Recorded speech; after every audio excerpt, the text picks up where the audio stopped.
But it wasn't until after the acquisition that we kind of made that shift into trying to legitimize things a little more.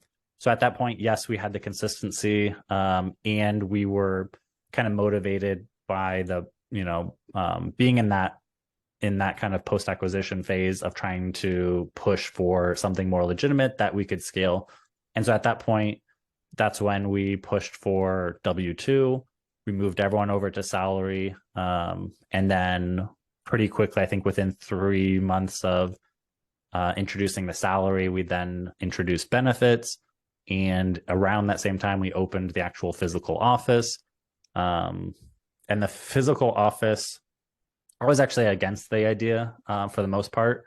I really liked the idea of the modern working, remote life, or a fully remote team. I thought, that was the most beneficial. The one thing that the two factors that I think pushed us into opening a physical location and going more hybrid approach is one, the main investor made a good argument that the majority of buyers are way more attracted to buying a business that has physical location and staff because they view it as less risky. Buying a business that is a fully remote staff appears more risky to a lot of investors because it's just not as tangible, which I can see. And I might still argue that that's more of an old school mentality. But if we're honest, it's that group of people that still has the most money who, so if that's the thinking of the majority of buyers, then if you as a seller, maybe you don't agree, but you still kind of cater to that a little bit. So I conceded to that. And then the other thing that I think really kind of made me at least want to try it is with as fast as we were growing and what we were wanting to do, training remotely can be challenging. I do think having someone physically next to you or a group of people in the office can make training and that support system a lot better than being 100% remote. A lot of times I think you can feel isolated. You can feel like maybe if you're the type of person who doesn't like to ask for help or feels awkward, it's harder, I think, remotely to be sending messages asking for help versus like if you can feel that there's very empathetic people 5 feet from you that you can ask and you hear other people asking questions, you can learn by osmosis and you can really put yourself out there a little more with ease. So the ability to train and support our team better, I think, was probably the more attractive reason for me to go with the office.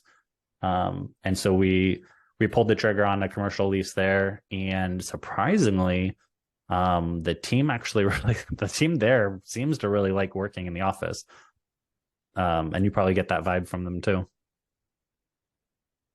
Yeah, I get the vibe that they're very close at the office, which is really sweet. Makes me a little sad, but I'm excited to get to meet them in person because I think that gives me a lot to look forward to.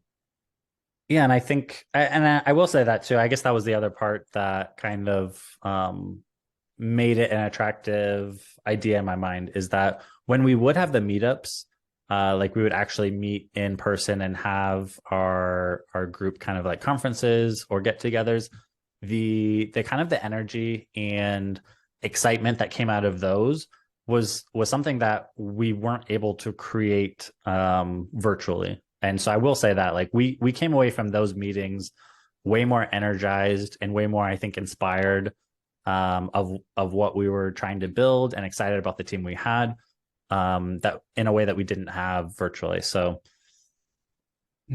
I don't know what the Yeah. right answer is of this mix. I think we've committed to trying to grow most of our team locally in San Antonio now. I've still held firm to the opinion that I want the best people. Well, so I guess there's two. I want the best people, but so now we're in the 20, we have more than 20 full-time staffers. We can't afford the best talent in the world yet. So I say we want the best people. We want the best people we can afford. And basically we're approaching it like an investment too. We're finding undervalued people who are early in their career, who have massive potential that we can invest in, who want to grow with us, and hopefully we grow with and at the same pace as them so that we can keep those people, and they can help propel our growth. So I do think in the area, if we find really good talent that we want who doesn't happen to be in San Antonio, I don't want the office or the idea that it has to be in the office to keep us from hiring those people. But if we can hire locally, and it works out that way, I do think that is a good, and it has been proven to be a healthy focus for us. Mm-hmm.